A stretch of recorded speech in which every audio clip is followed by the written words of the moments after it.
Magandang araw mga kababayan, narito na ang pinakabagong ulat sa lagay ng panahon ngayong araw, February 4, 2026, Wednesday. Tuluyan ang naging isang tropical depression ang minomonitor nating low pressure system nung mga nakaraang araw at inaasahan na itong si Bagyong Basyang ay lalakas pa bago maglandfall. Alamin natin ang latest track and intensity nito. Para naman lagi kang updated sa lagay ng panahon, i-click mo lang ang subscribe button. Mas bumilis ang galaw ni Bagyong Basyang, pakanluran, timog kanluran habang nananatili ang lakas. Ngayong umaga, tinatayang namataan ang sentro ng Tropical Depression Basyang sa may silangan ng northeastern Mindanao sa layong humigit kumulang 895 kilometers. Taglay nito ang maximum sustained winds na 55 kilometers per hour malapit sa gitna, bugso na aabot sa 70 kilometers per hour at central pressure na 1,002 hectopascals. Kumikilos ito pa west-southwest sa bilis na 20 kilometers per hour. Ang malalakas na hangin nito ay nakakaabot palabas hanggang 210 kilometers mula sa gitna. Sa kasalukuyan, itinaas na ang Tropical Cyclone Wind Signal number 1 sa southern portion ng Surigao del Sur. Ang signal number 1 ay may warning lead time na 36 hours. Inaasahang ang epekto ng hangin ay minimal hanggang minor na banta sa buhay at ari-arian. Sa latest heavy rainfall outlook na inilabas ng Pag-asa ngayong araw, 50 to 100 millimeters ang posibleng ulan na maranasan sa Eastern Samar, Southern Leyte, Dinagat Island, Surigao del Norte, Surigao del Sur, Davao de Oro at Davao Oriental. Bukas, 100 to 200 millimeters ang posibleng ulan na maranasan sa Dinagat Island, Surigao del Norte at Surigao del Sur, habang 50 to 100 millimeters ng mga pag-ulan sa Northern Samar, Eastern Samar, Leyte, Southern Leyte, Cebu, Bohol, Negros Oriental, Negros Occidental, Siquijor, Lanao del Norte, Misamis Occidental, Zamboanga del Norte, Agusan del Norte, Agusan del Sur, Camiguin, Misamis Oriental, Bukidnon, Davao de Oro, Davao del Norte at Davao Oriental. Sa Friday, February 6, 100 to 200 millimeters ang mararanasan na ulan sa Eastern Samar, Southern Leyte, Dinagat Island, Surigao del Norte, Surigao del Sur at Agusan del Norte. Habang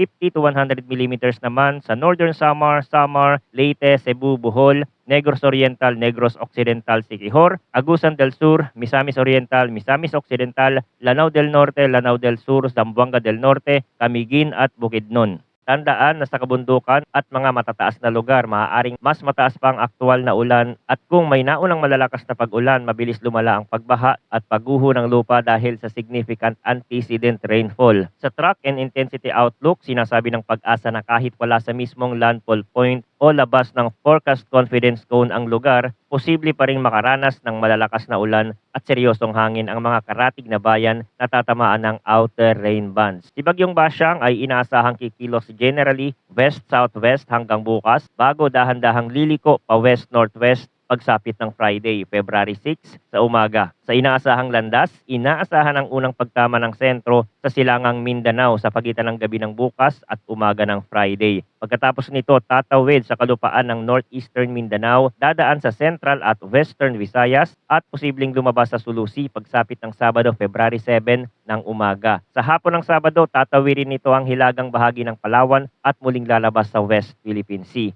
Inaasahang unti-unting mag-i-intensify si Basyang habang nasa Philippine Sea at maaaring ma-upgrade sa tropical storm ngayong araw. Kapag tumama na sa lupa, bababa ang lakas pabalik sa tropical depression at inaasahang magiging low pressure area pagsapit ng Monday, February 9 dahil sa interaksyon sa lupa at posibleng mas malamig at tuyong hangin sa paligid. Update din tayo sa 24-hour sea condition outlook up to very rough seas sa mga susunod na baybaying dagat hanggang 4.5 meters sa eastern seaboards ng Northern Samar, Eastern Samar, Dinagat Island, Siargao, Bukas Grande Island at Surigao del Sur. Mapanganib ang paglalayag para sa lahat ng uri ng sasakyang pandagat, manatili sa pantalan o humanap ng ligtas na himpilan hanggang humupa ang hangin at alon. Hanggang 4 meters naman ang taas ng alon sa northern at eastern seaboards ng Catanduanes, sa eastern seaboards ng Albay, Sorsogon at Davao Oriental at sa northern seaboards ng Northern Samar. Up to 3.5 meters sa eastern seaboards ng Batanes, Cagayan, Isabela at Northern Aurora at sa northern at eastern seaboards ng Polillo Island. Up to 3 meters sa natitirang seaboards ng Cagayan, Davao Oriental at Aurora at sa seaboards ng Ilocos Norte. para sa maliliit na bangka at katulad na sasakyan, iwasan ang paglalayag sa mga kondisyong ito lalo na kung kulang ang karanasan o kagamitan. Up to 2.5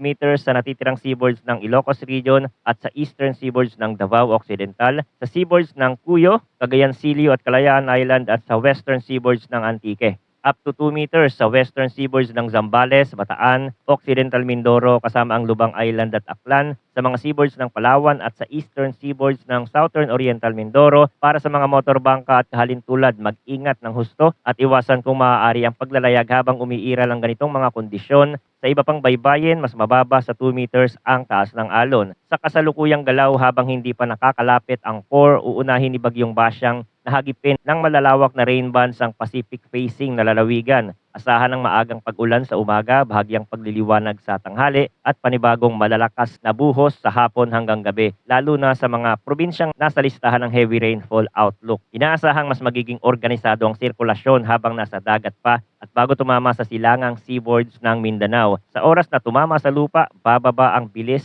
ng hangin ngunit mananatiling makapal ang ulan sa kahabaan ng dadaanan nito sa northeastern Mindanao, Central Visayas at Western Visayas. Paglabas sa Sulusi, posibleng magkaroon ng panandaliang pagbuti ng panahon sa likurang bahagi habang mananatiling maalon ang mga kipot at bukana ng dagat dahil sa tulak ng hangin mula sa hilagang silangan. Sa Caraga, Surigao del Norte, Surigao del Sur, Dinagat Island, unang mararamdaman ang tuloy-tuloy na ulan at pagtaas ng alon, kasama rito ang southern portion ng Surigao del Sur na nasa diretsong landas ng unang outer bands. Sa Eastern Visayas, Eastern Samar, Northern Samar, Samar, Biliran, Leyte, Southern Leyte, aasahan ang pag-igting ng ulan mula bukas hanggang Friday, kasabay ng paminsan-minsang na pagbugso ng hangin lalo na sa baybayin at bulubundukin. Sa Central at Western Visayas, Cebu, Bohol, Negros Oriental, Negros Occidental, Siquijor, malalakas na pag-ulan ang posible sa Friday habang tumatawid ang kahinaan ng core at mga rain band. Sa Northern Mindanao, Camiguin, Misamis Oriental, Bukidnon, Misamis Occidental, Lanao del Norte, Lanao del Sur, hindi man palaging malakas ang hangin pero may potensyal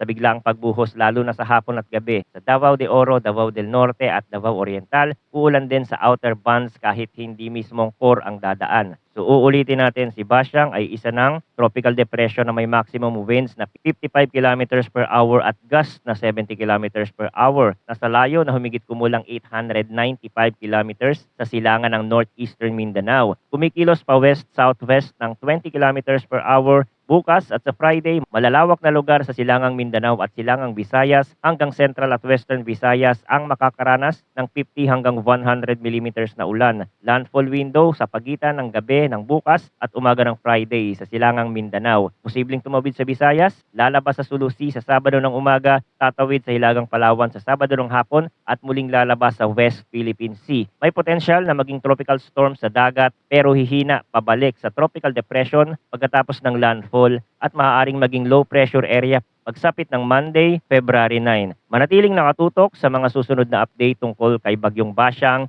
dito sa ating channel. Maraming salamat sa inyong pagsubaybay at patuloy po tayong mag-ingat.